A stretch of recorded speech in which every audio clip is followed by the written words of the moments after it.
This happened last year, and I still don't know if I made the right call. It was around 11 p.m., and I had just gotten home from a late shift. I live in a small apartment in a not-so-great part of the city, so I'm always a little on edge when walking home. That night felt off. As I was unlocking my door, I noticed a guy standing at the edge of the hallway. He wasn't doing anything, just standing there, but something about him made my stomach drop. I got inside, locked the door, and tried to shake it off. Not even 5 minutes later, someone knocked, hard. I froze. It wasn't my neighbor. She texted before coming over, and I don't really have friends who drop by unannounced. Then a voice. "Please, can you just let me in for a second?" It was a woman. She sounded out of breath, almost panicked.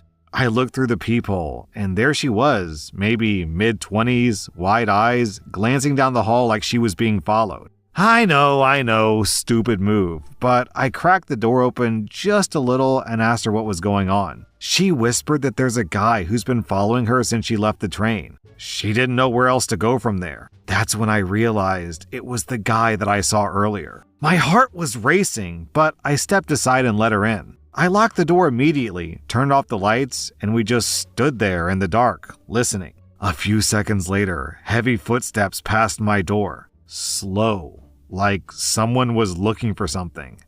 Then, nothing. She stayed for about 30 minutes, just sitting on my couch, shaking. I offered her water, and we barely talked. Eventually, she called a friend to come pick her up. When she left, she just said, "Thank you," and disappeared down the hall. I never saw her again. I don't know if she was telling the truth. Maybe she was genuinely in danger, but I think about that night all the time, and I can't decide if I did the right thing, or if I got really, really lucky. In this story,